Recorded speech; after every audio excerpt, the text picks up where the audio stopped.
केना गोइल बन ज्यादा घेरा ना बन के गीत संगीत में चल जाई एक आध बात पहले बड़ा कटिंग कर जाला तो बोला ई कोनो नया नहीं खाई रोजो होला तो कुछ उम्र दराज हो गया नहीं कल तो सुमिरन से चालू करता सौदंड था सावरिया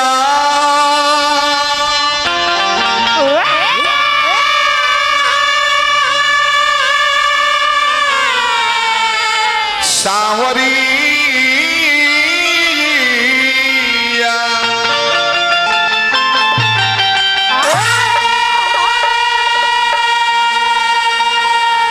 प्रेम से बोली भगवान भगवान की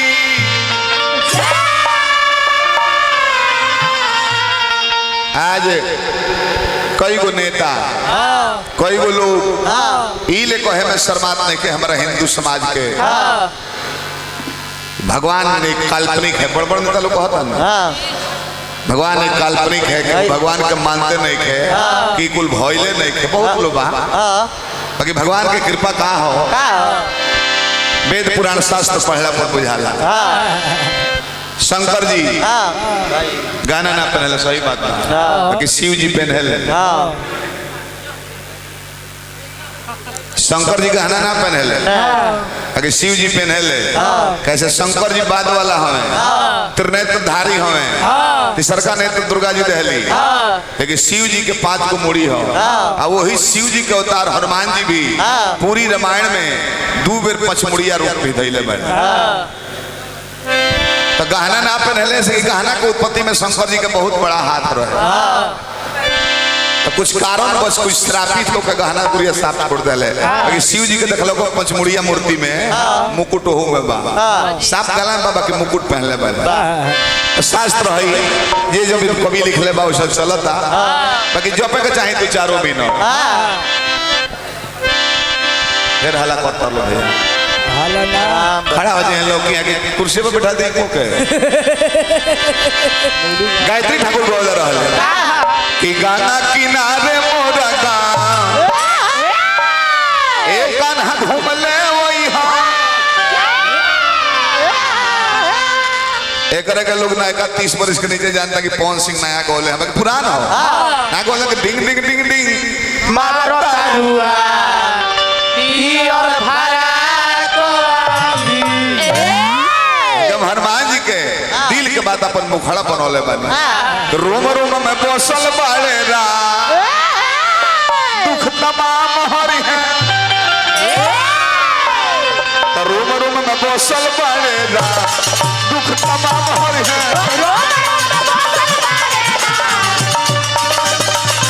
रोम रोम में बसल बाड़े रा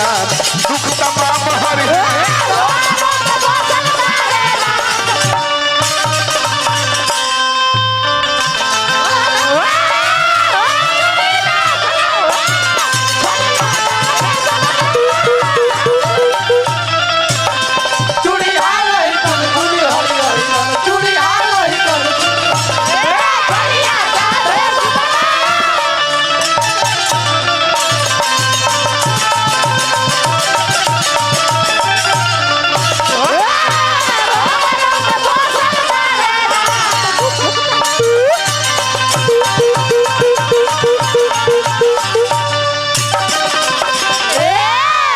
बलाते पूजा कइला से भगवान आ भेटे हैं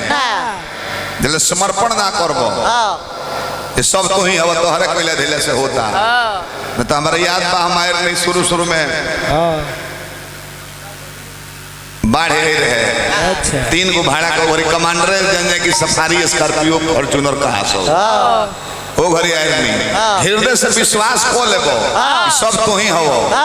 तो तारा मंदिर में ना जाए के पड़ी तारा भगवान के फोन को केना बोला पड़ी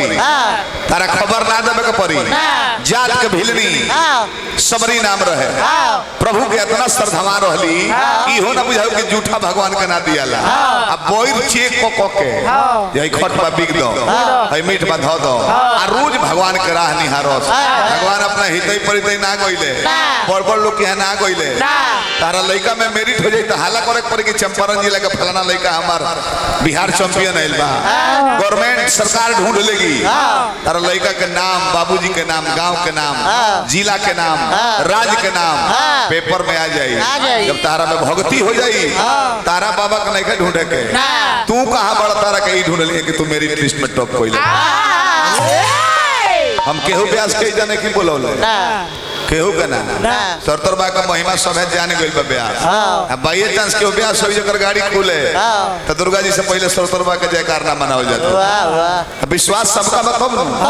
ना केहू के बाय ना केहू के दाम तय होला, मिलल तो मिलल सभे श्रद्धे में आवता। तो हम ना बुलाइले, जब पहले ही से भक्त बुलवाए कहता कि हम हुआ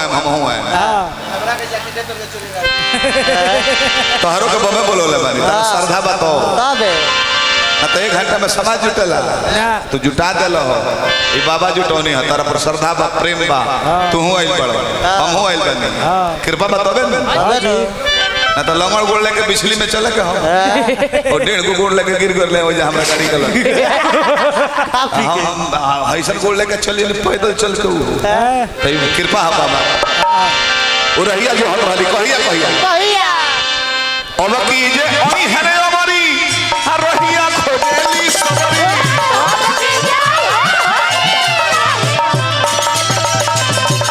की जे ओई है अमरी रहिया खोजेली सबरी।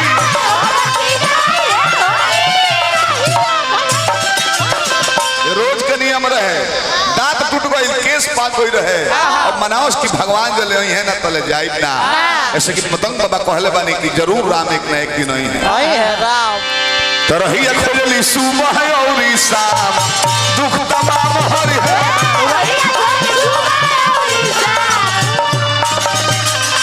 रहिया खोजली सुबह और शाम दुख तमाम हरि है।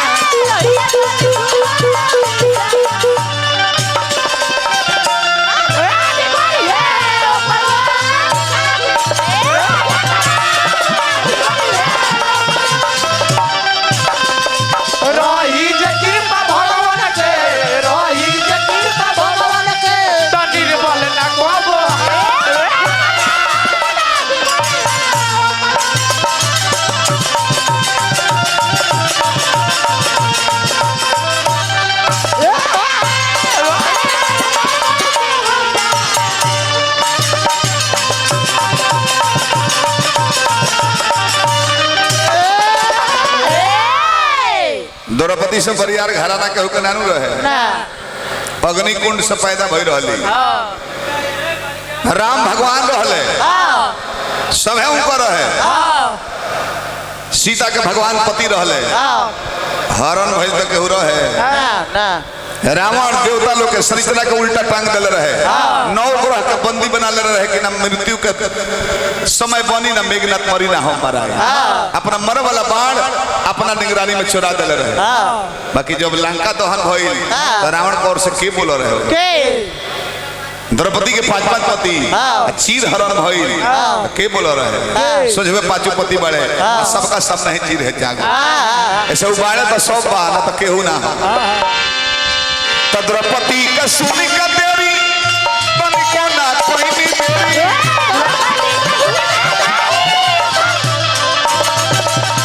द्रौपदी का सुनी का तेरी बनी को ना कोई भी मेरी।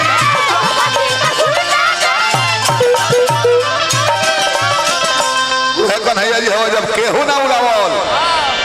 हाथ ऊपर को दली सारी छोड़ दली कब देह उघार होई दे कन्हैया भैया तारा बहन के इज्जत जाई। आया जाई बता तारा बहन के इज्जत बाचिए में हमार कोनो पूंजी पगह लागल नहीं के भाई ननद जी। सरिया बढ़ौला फुलैया दुख तमाम है,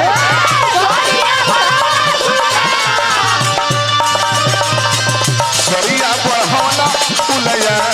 दुख तमाम है।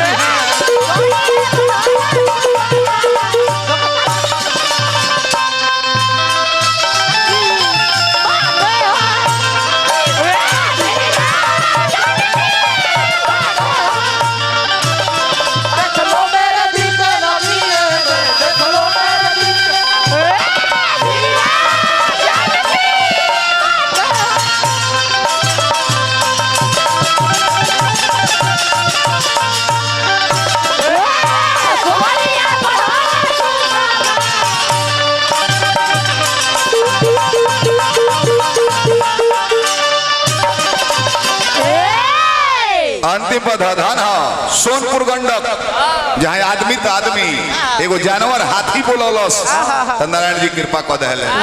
फिर भागवत बबुआ तने मैंने देख लो क्षेत्र हाथी के जब ग्राह डुबावे लगल पानी में घमंड में हथियार रह के एगो गोड़वा धो दे थुथुरवा पर चपा जाई है ओजन कितना बाउका में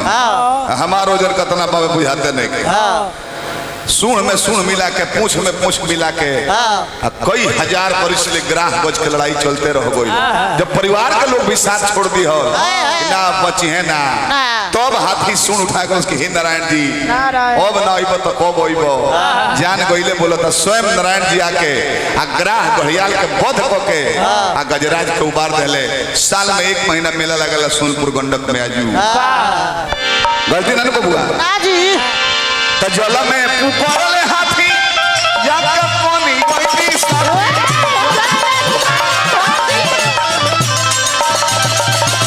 जल में पुकारले हाथी जाके पानी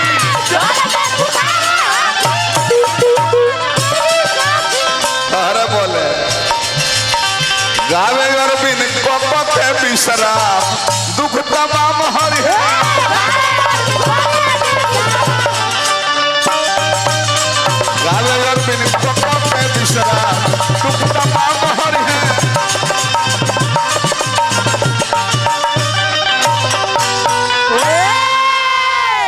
अब तने 2 से 4 मिनट मंदिर पर बने जा हर साल गवाला शिव विवाह सती दहन राजा हरिश्चंद्र हम आज नवजुवक लोग खातिर एगो छोटा सा प्रसंग गाए कि काहे हमने के भयवधी बियाह का 5 साल बाद बिगड़ जाता एक भाई के चूल्हा लगा एक भाई के चूल्हा लगा बाबूजी फिर में पड़ल बड़े कि कौना के यहाँ खाई